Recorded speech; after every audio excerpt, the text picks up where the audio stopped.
Nos vamos a meter en el análisis de lo que hay detrás de esta foto. Santiago Peña de Paraguay, Lula da Silva de Brasil, Ursula von der Leyen de la Unión Europea, Luis Lacalle Pou y Javier Milei. Y lo que Ursula von der Leyen planteó como un acuerdo histórico, porque efectivamente hace 25 años que se venía discutiendo la alianza estratégica para formar la que sería la zona de libre comercio más grande del mundo entre el Mercosur y la Unión Europea. Se creía que podía avanzar hace algunos meses, al mismo tiempo, semanas atrás parecía la cosa bastante fría. De repente, sin que hubiera mucha información pública al respecto, ayer apareció von der Leyen en Montevideo diciendo que estaba prácticamente cerrado el acuerdo y hoy, de esta manera, lo daba por hecho. Señoras y señores, ladies and gentlemen, today marks a truly historic milestone. And let me begin by thanking the chief negotiators for their dedication and their determination. They worked tirelessly over many, many years for an ambitious and a balanced agreement. And they succeeded. The bond between Europe and Mercosur countries is truly one of the strongest in the world. Bueno, clarísimo, contundente, un hecho histórico. Ahora bien, efectivamente, y ahora vamos a interiorizarnos en los alcances que tendría este acuerdo si efectivamente se materializa, si efectivamente se concreta. Ahora, ¿ya es un hecho, como lo está planteando la presidenta de la Comisión Europea, que recordemos es el poder ejecutivo que tiene la Unión Europea? Pero la Unión Europea no es un país, es una unión de 27 países. ¿Están todos de acuerdo con esto? Bueno, ayer, mientras Ursula von der Leyen contaba que ya estaba en Montevideo y que el acuerdo estaba prácticamente cerrado, en medio de la crisis política más grave que vive Francia en su historia reciente, a pesar de esa crisis, el Palacio del Elíseo, es decir, la Casa de Gobierno, publicaba este mensaje contundente al respecto de lo que estaba anunciando von der Leyen. El proyecto de acuerdo entre la Unión Europea y el Mercosur es inaceptable tal como está. El presidente Emmanuel Macron se lo ha vuelto a decir hoy a la presidenta de la Comisión Europea. Seguiremos defendiendo incansablemente nuestra soberanía agrícola. Atención. Es muy importante que esté avanzándose por lo menos al nivel de los bloques, al nivel de la conducción de la Unión Europea y del Mercosur. Pero falta mucho, mucho, mucho para que esto pueda darse como un hecho. Porque fíjate la contundencia del mensaje de Macron. Es el mismo Macron que hace 2 semanas, cuando visitaba la Argentina tras pasar por la cumbre del G20 de Río de Janeiro, lo decía categóricamente a la prensa. Nosotros estamos en contra del acuerdo con el Mercosur. Y no está solo Francia. No está solo Francia porque está también Polonia, está también Austria, está también los Países Bajos, en algunos momentos hay sectores dentro de Irlanda, por ejemplo, que están en contra. Y la dificultad de este acuerdo es que está muy bien, la Comisión Europea como Poder Ejecutivo de la Unión dice firmo, pero ahora tiene que pasar por el Consejo Europeo. ¿Qué es el Consejo Europeo? Esencialmente el organismo que reúne a los jefes de Estado de los 27 países. Ya allí se podría directamente dar de baja el acuerdo si hubiera una minoría que represente aproximadamente el 35% de la población, es decir, de líderes de países que representen el 35% de la población total. Se descuenta que los países que te mencioné están incluidos, pareciera que no alcanza, pero si por ejemplo la logran convencer a Giorgia Meloni de Italia, ya el acuerdo se caería. Ahora, supongamos que pase la instancia del Consejo Europeo. Después tiene que pasar por los 27 parlamentos. Los 27 parlamentos tienen que dar el visto bueno. Ya sabemos lo que va a pasar en Francia. ¿Y ustedes se acuerdan lo que fueron las protestas agrícolas de todo este 2024? Las hemos visto aquí por DNews, llegando a Bruselas, en Francia, en Polonia, protestando contra las reglas medioambientales establecidas por la Unión Europea, por el Pacto Verde, que hace cada vez más caro y cada vez más difícil producir.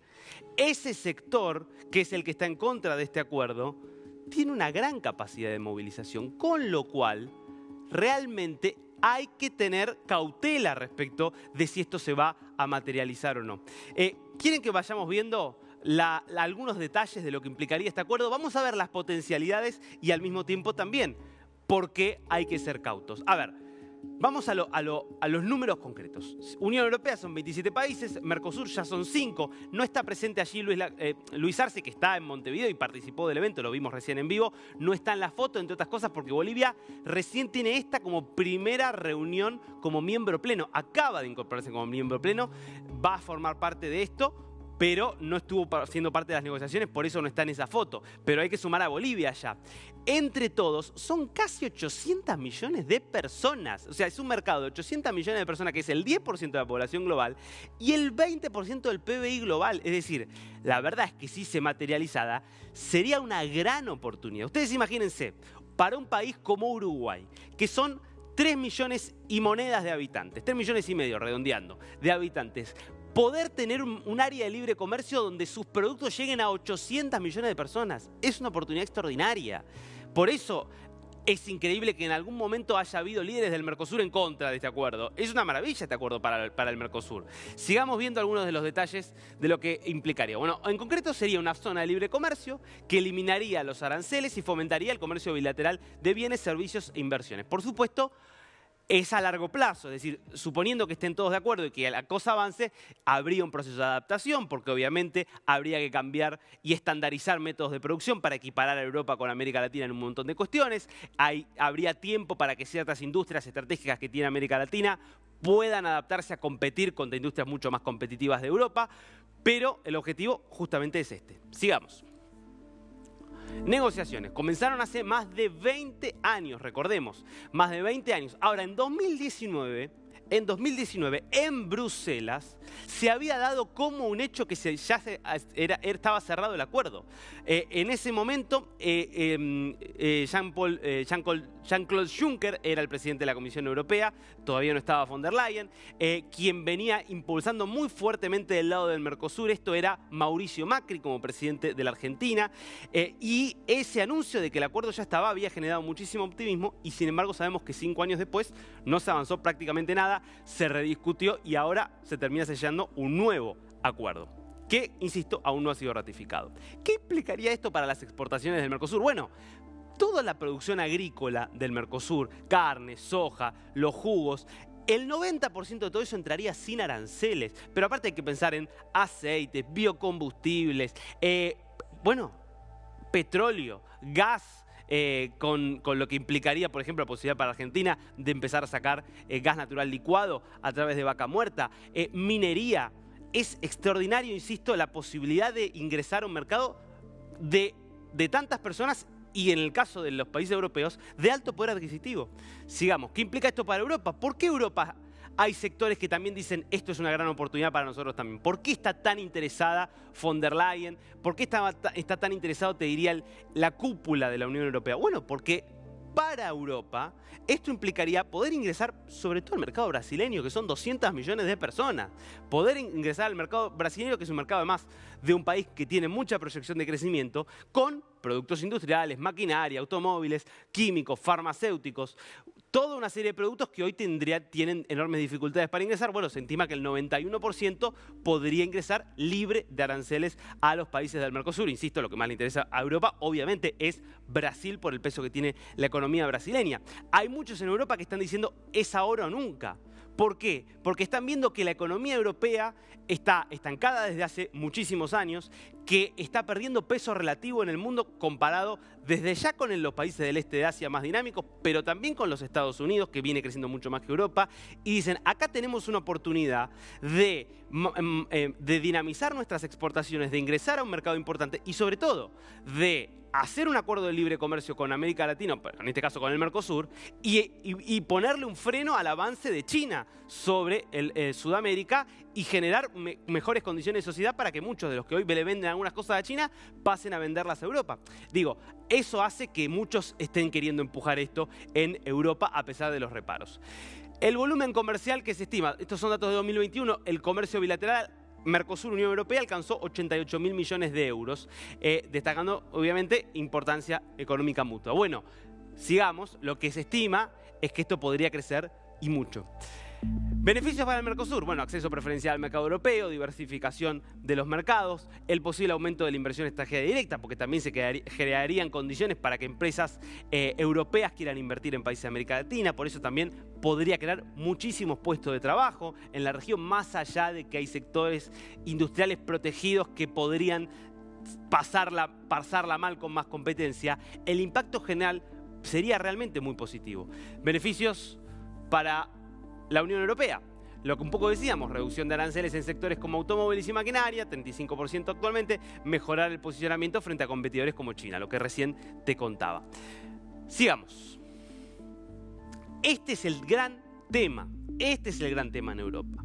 Hay agricultores europeos que temen la competencia desleal por los menores estándares de producción en el Mercosur, y Francia, porque tiene un sector agrícola muy importante, es el principal vocero. Lo que hay que entender acá es que toda la agricultura en Europa sigue estándares muy estrictos. ¿Por qué? Porque la Unión Europea ha establecido a través del Pacto Verde y a través de muchísimas regulaciones prohibiciones generalizadas para un montón de métodos de producción. Entonces, agroquímicos, pesticidas, métodos de producción, por ejemplo, de ganadería como el feedlot, un montón de métodos de producción agrícola-ganadera que son regla en América Latina y particularmente en los países del Mercosur, están totalmente prohibidos en Europa.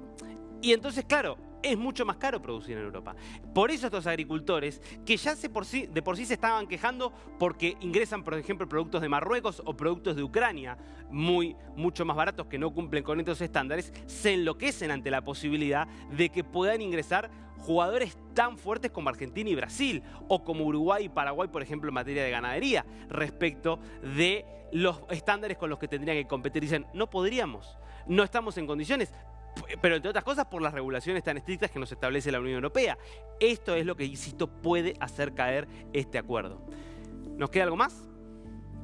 Impacto económico, bueno, esto para que tengamos dimensión, de mínima se estima un aumento del comercio bilateral en un 30%, 30% de aumento del comercio es un montón, y además ahorros anuales en términos de pagos de aranceles para las dos partes en 4.000 millones de euros. Esto, para empezar, sería, está claro, un acuerdo muy beneficioso para las dos partes, pero los grupos que están en contra en Europa y la tendencia histórica en Europa a que los sectores defensivos terminen imponiéndose por sobre los sectores que tienen mirada de futuro, hace que por lo menos haya que ser cauto respecto a la posibilidad de futuro. Ahora, esta es una parte de las cosas que se están discutiendo ahora en el Mercosur.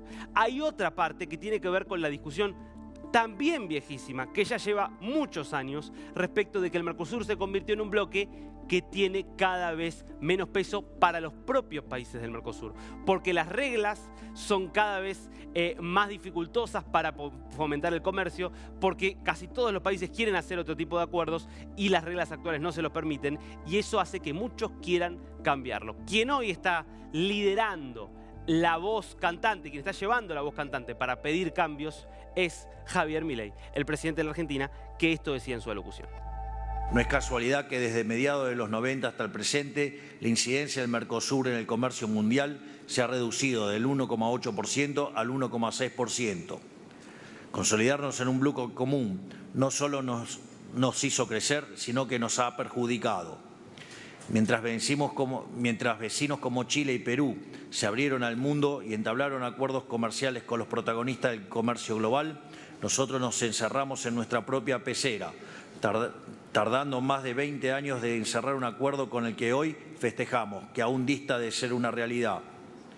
No puede llamar la atención entonces que las economías de nuestros vecinos hayan crecido tanto más que las nuestras. Mientras que ellos tienen acuerdos de libre comercio con más de 20 países, nosotros tenemos tratados similares únicamente con el resto de Sudamérica, Egipto e Israel. Si bien la responsabilidad del fracaso argentino cae mayormente en décadas de una política económica destructiva, el Mercosur y sus restricciones también han sido un escollo para el progreso de los argentinos. Durísimo Milei respecto de lo que es el Mercosur. Bueno, la calle Pou siempre es mucho más diplomático en sus declaraciones, pero recordemos que se había referido hace algunos años al Mercosur como un lastre cuando pedía que le dejen flexibilizar las reglas para, por ejemplo, hacer un acuerdo de libre comercio con China, algo que nunca prosperó, y entre otras cosas porque en ese momento había una resistencia de Argentina a abrirse. Bueno, hoy Argentina tiene el gobierno probablemente más disruptivo de las últimas décadas, con una visión muy promercado, muy de abrir la economía, ya lo está haciendo, y entonces es lógico que considere que las reglas muy estrictas que tiene el Mercosur, bueno, sean un problema, una prisión, dijo en otro tramo de su discurso Javier Milei. Ahora, claro, para que haya una modificación de las reglas que, por ejemplo, permita un acuerdo de libre comercio, Argentina está muy interesada en un acuerdo con Estados Unidos, tiene que haber acuerdo de todas las partes. ¿Y ustedes se imaginan hoy a Brasil, a Lula, dispuesto a ceder eso? Parece difícil, entonces atención, porque esa posibilidad de una reforma del Mercosur sigue siendo bastante esquiva.